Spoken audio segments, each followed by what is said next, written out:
క్రూరమైన జంతువులు చేస్తున్నటువంటి విధ్వంసకరమైన పనుల్ని చూసేద్దాం. ఈ వీడియోని స్టార్ట్ చేయడానికి ముందుగా ఒక చిన్న రిక్వెస్ట్, మీకు కనుక వీడియో నచ్చినట్లయితే ప్లీజ్ వీడియోని లైక్ చేయండి. ఇంకెటువంటి ఆలస్యం లేకుండా వీడియోని అయితే మొదలు పెడదాం.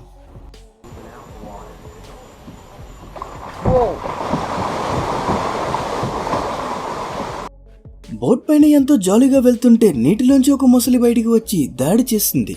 వెంటనే అది గమనించి చాలా జాగ్రత్తగా బోట్ ని కంట్రోల్ చేసి ముందుకు వెళ్ళిపోయారు.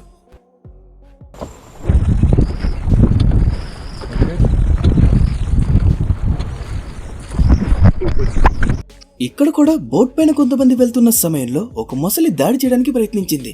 వెంటనే వీళ్ళు జాగ్రత్త పడి ఎదురు దాడి చేశారు. దాంతో మొసలి వెనక్కి తగ్గింది. వీళ్ళు తప్పించుకోగలిగారు.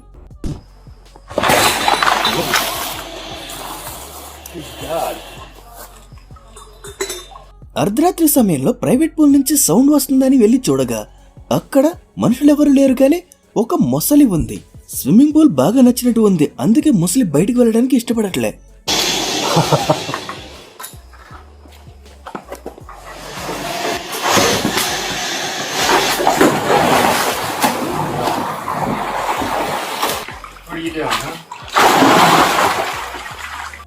ఎటువంటి ఇబ్బంది లేకుండా చక్కగా లోపలికి వచ్చేసింది.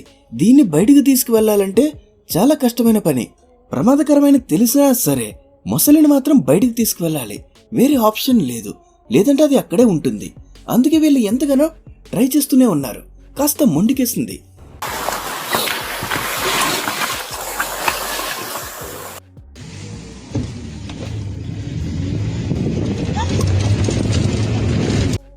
ఏనుగుని దగ్గర నుంచి చూద్దామని డబ్బులు ఖర్చు పెట్టి మరీ వచ్చారు. సరే మన కోసం వచ్చారు కదా అని ఏనుగు దగ్గరికి రావడానికి ప్రయత్నిస్తే భయంతో వెహికల్ ని వెనక్కి తీసుకుపోయారు. అడవిలో ఉండేటువంటి జంతువులు ఎప్పుడు ఏ విధంగా ప్రవర్తిస్తాయనేది ఎవ్వరూ ఊహించలేరు.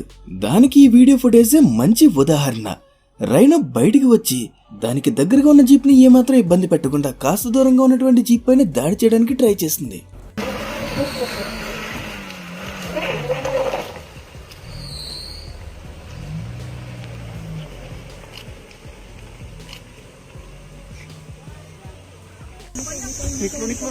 ఈ జీప్ నడుపుతున్న అతనికి రైనో కోపాన్ని చూసి జీప్ ని ఎటు తిప్పాలో కూడా అర్థం కాలేదు. వెదరికి వెళ్లి తప్పించుకోవడానికి రైనో అవకాశం ఇవ్వట్లేదు. వెనక్కి వెళ్దామని చూస్తే వెహికల్ పొదల్లోకి వెళ్లిపోయింది. అయినప్పటికీ రైనో వెంట పడుతూనే ఉంది.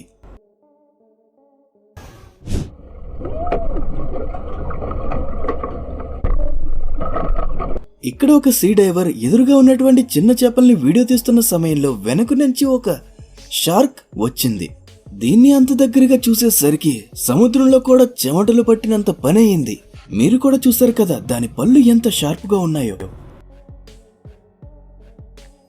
ఇప్పుడు మీకు చూపించబోయేటువంటి వీడియో ఫుటేజ్ చూస్తే కాస్త ఆశ్చర్యపడతారు. ఎందుకంటే ఎటువంటి పెద్ద క్రియేచర్ కాదు, భయంకరమైన క్రియేచరు కాదు. సాధారణమైన ఒక తాబేలు, కాకపోతే సైజులో పెద్దగా ఉంది. ఇతను కనిపించగానే దగ్గరికి వచ్చి ఒక హాయ్ చెప్పింది.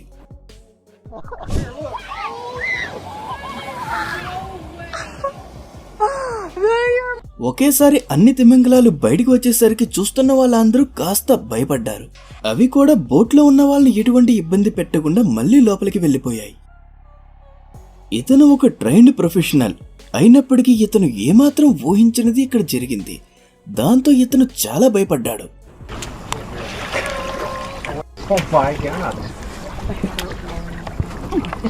బహుశా కిలికి మరీ తన్నించుకోవడం అంటే ఇదేనేమో.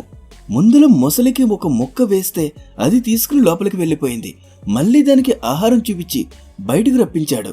పొరపాటున కాలు మట్టిలో దిగిపోయింది.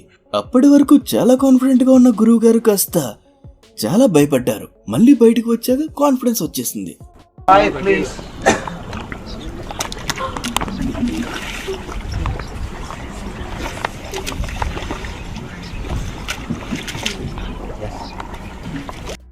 బురదలో పందులు కొట్టుకోవడం అనేది చాలా మామూలు విషయం.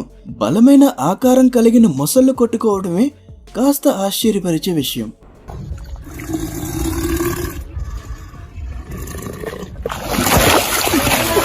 చాలాసేపటి నుంచి వెదరు ఉన్న మొసలి ఎలా తప్పించుకోవాలని ఆలోచించింది. సరైన సమయం దొరికేసరికి వెంటనే తప్పించుకుంది. కొంతమందికి మొసలిని ఫేస్ టు ఫేస్ చూడాలని కోరిక ఉంటుంది. కాకపోతే అలా చూస్తే అది ఊరుకోదు కదా, దాడి చేయడానికి ట్రై చేస్తుంది. అలాంటి వాళ్ళు ఇలా బోన్లో ఉండి ఫేస్ టు ఫేస్ చూస్తూ ఉంటారు. ఇక్కడ కూడా మొసలిని ఒక అతను చూస్తూ ఉన్నాడు. మొసలికి మాత్రం వీడిని ఎలా పట్టుకోవాలన్న ప్లాన్ మాత్రం వేస్తూ ఉంది. ఏదైనా ఒక చిన్న ఛాన్స్ దొరుకుతుందా అని ఎంతగానో ట్రై చేస్తూనే ఉంది.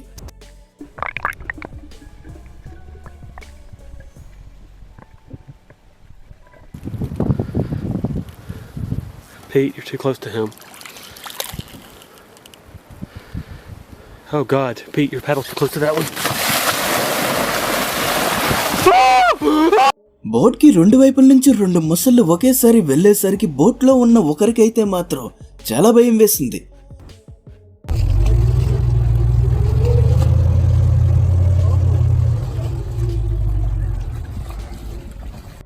భారీ ఆకారం కలిగిన ఒక మొసలి ప్రశాంతత కోసం ఒడ్డు మీదకు వచ్చి రెస్ట్ తీసుకుంటూ ఉంది. అయితే దాని ప్రశాంతతను కొంతమంది బోట్ మీద వచ్చి చెడగొట్టారు. అయినా సరే ఎటువంటి ఇబ్బంది కలిగించకుండా మళ్ళీ నీటిలోకి వెళ్ళిపోయింది. బహుశా ఈ మొసలి ఇంట్రోవర్ట్ అనుకుంటా.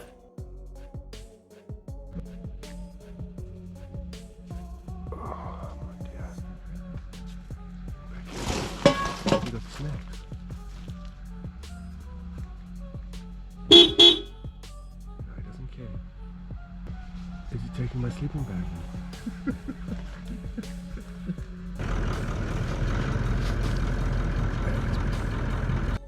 ఇక్కడ చాలా మంది కాసేపు వాక్కి వెళ్దాం అనుకున్న సమయంలో ఒక ఎలుక బంటి, చాలా పెద్ద ఎలుక బంటి అక్కడికి వచ్చింది.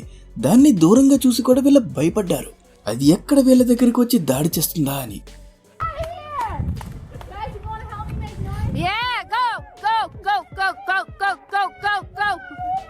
ఎలుకబంటి మంచిదనుకుంటా, చెప్పిన మాట చక్కగా వింటూ ఉంది.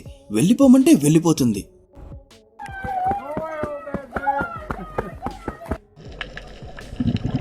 ఈ చేప అనుకుంది ఈ సీడేవిని కాసేపు ఆట పట్టిద్దామని.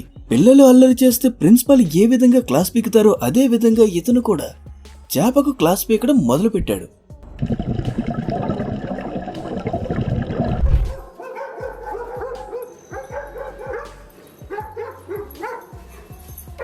అడవిలోంచి తప్పిపోయి ఒక దుప్పి ఒకరి ఇంటి దగ్గరికి వచ్చేసింది. అక్కడ రెండు కుక్కలు కాపలాగా ఉన్నాయి. సైజులో పెద్దగా ఉంది కదా అని చూసి పారిపోలేదు. దాన్ని తరిమే ప్రయత్నం చేశాయి. అది కూడా ఏమాత్రం తగ్గకుండా కౌంటర్ అటాక్ చేస్తూనే ఉంది.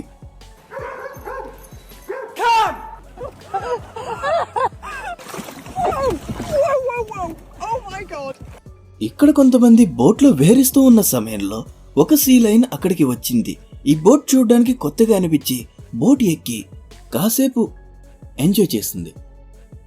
వీడియోని చివరి వరకు చూసిన ప్రతి ఒక్కరికి చాలా చాలా థ్యాంక్స్.